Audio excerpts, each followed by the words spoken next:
friends, but keep the old. One is silver and the other's gold.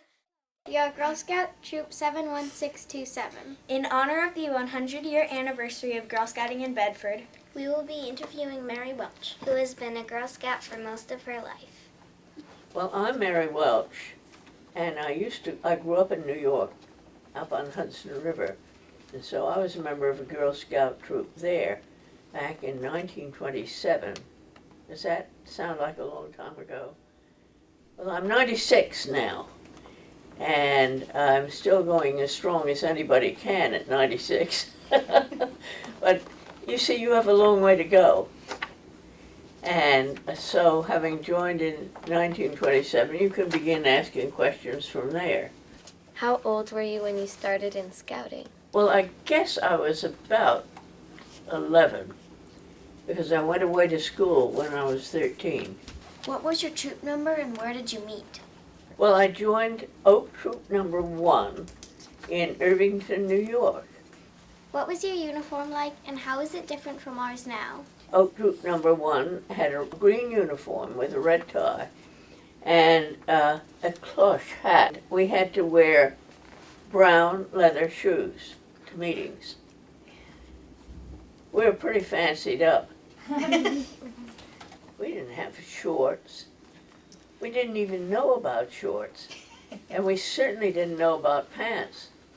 So they were dresses, and when we went camping, or when we went to build outdoor fires, which we learned how to do in my troop, we were doing it in dresses. And you learned how to keep your dress quite clean. But they were washable, so that didn't make very much difference. How many girls were in your troop? There were about 20 in my troop, and I think we were in the troop for 3 years. And I was in patrol number 1 or 2, and I didn't behave myself very well. I used to chew gum, but I tried not to show it when the troop leader came around to look. But I had a wonderful time. Did you ever meet Juliet Lowe? No, I feel very badly about it. But she had given up being president when I was in the troop, just a couple of years before, or maybe even that year. And a Mrs. Arthur Hyde Choate, in Pleasantville, New York, about 20 miles from where I lived, became the president. And so I got to know her, and then I went to school with her daughter. And then later on, I got to know her very well. did you do any other things with Mrs. Choate? As a matter of fact, I went to a picnic. It wasn't a cookout because we didn't cook, at her place in Pleasantville, and sat down in poison ivy, which I took home with me. Did you go on any camping trips? You know, when I was a scout, I never went on a camping trip. And I don't think our leader ever took a camping trip. But I started camping when I got on the national board. And then I got to be camp chairman, national camping chairman. And that was quite interesting because I had to visit camps all over New England. I never got to any outside of New England. But I had a wonderful camp committee, national camping committee, with a man who was he had a silk factory. But he was very much interested in the Girl Scouts. And then I had 2 private camp directors on my committee to look at what we were doing and say, why don't you do it this way? And we'd say, well, why don't you do it this way? So it was a great experience. We heard that you went to roundups. What were they?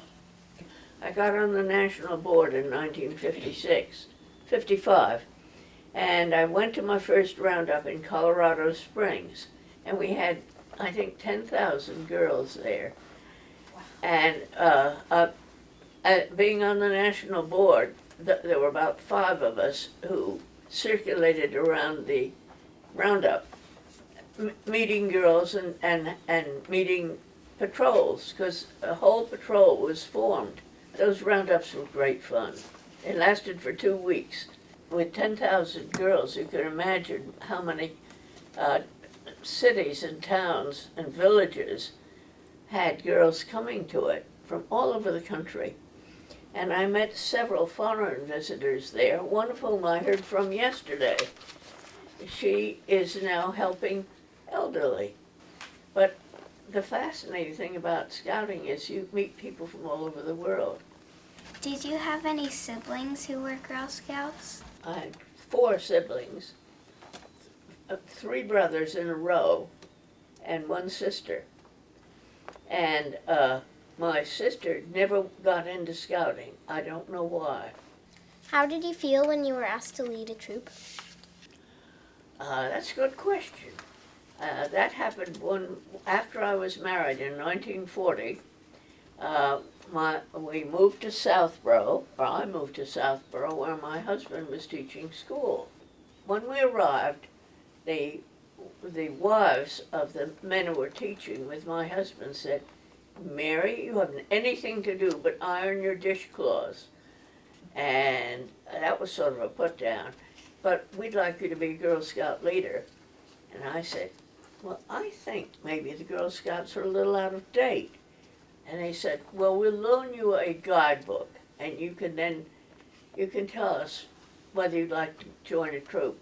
And I read the guidebook, which was about that thick then, and it looked pretty interesting. So I said, "Okay, I'd love to." So I met the kids, the girls, and we met in the church nearby, church parish house, and we decided to do the bicycle badge.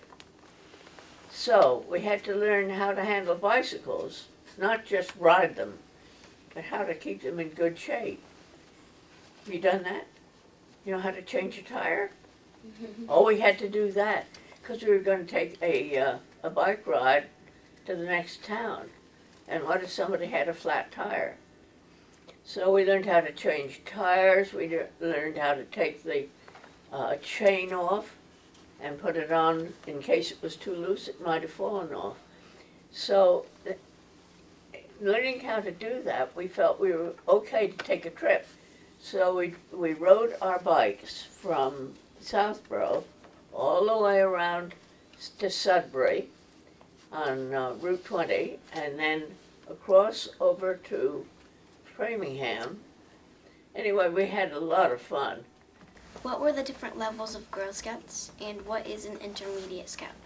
Well, when I started Girl Scouting, there were only 2.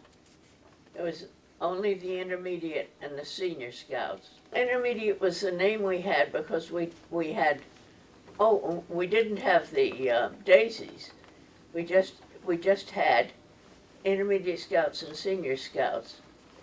Intermediate's a pretty dull name, and it doesn't tell you anything, but it was because when you joined, they couldn't think what to call you. You were a Girl Scout. But then when they started Senior Girl Scouts, they had to have something before it. So they called them intermediates. We had one Senior Scout who got to be older than Eaglet. And she was like a heroine. And she didn't come to troop meetings anymore. She had gotten beyond that. And then when I was on the national board, we started the Junior Girl Scouts and gave them the green uniform and then the cadets. And you'll get on to be cadets, I hope. And then seniors. And the seniors, we talked about joining the Boy Scouts or taking them in, and they weren't interested. And they wanted us to join them, and we weren't interested. So that's why we haven't joined. Were there Girl Scout cookies when you were a Girl Scout? We didn't sell cookies when we were Girl Scouts. And I feel very badly about that because I've enjoyed eating them ever since. But when I had a troop, we had cookies, so there was just a short period of time before that. And then I remember when we had to choose the cookie companies on the national board. And everybody had an idea of which cookie company made the best cookies. And then we figured we better just have one or two cookie companies, because some cookie companies don't sell all over the country. So you had to get a national cookie company. What kinds were there? Well, I know we had vanilla cookies. And then I think the next ones we had were sandwich cookies with the Girl Scout stamp on them. You know, that made you know they were Girl Scout cookies. And then I'm trying to think, we didn't have many varieties in the beginning. And then the more varieties we had, the more girls sold. So they kept on making new varieties. What did they cost? What did they cost? 50 cents. And what do they sell for now? $4. $4? 50 cents a box we sold them for. And we made money. Not much, but we made money. What are your most cherished memories of scouting? Well, I have so many. I was at the birthplace when we restored it and opened it up. And we had a ceremony with brownies in all the windows of Juliet Lowe's house. Upstairs on the 3rd floor, on the 2nd floor, and on the main floor. We had dancing and we had singing, and we had just the most exciting time. I think another memory was, does anybody know of the Von Trapp family that sings? I met Baroness Von Trapp at one of the roundups because she knew about scouting. They had Boy Scouts in Vienna, but she didn't know much about Girl Scouting. The Sound of Music had just come out, and so we all sang the Sound of Music to her. And she was just a delight, so I took her around and introduced her to the girls and some of the people I knew. She was just lovely, and she had on her Viennese outfit. That was a high point.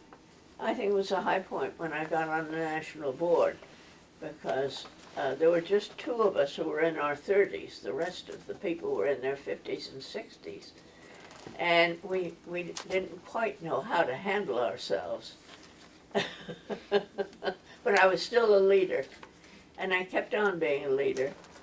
What was it about scouting that made you want to continue it your whole life? That's a very interesting question. And my daughter would answer it probably somewhat the same way I do, because she's had 2 troops. But there's something about scouting that makes you look ahead and realize you've got to be prepared in many ways to do things you don't know how to do now. So be prepared is something that isn't just for the moment, it's for looking ahead. And I think that the whole spirit of the place, of the movement, is something you can carry on in your family and in your community, and it will stay with you forever. Make new friends, but keep the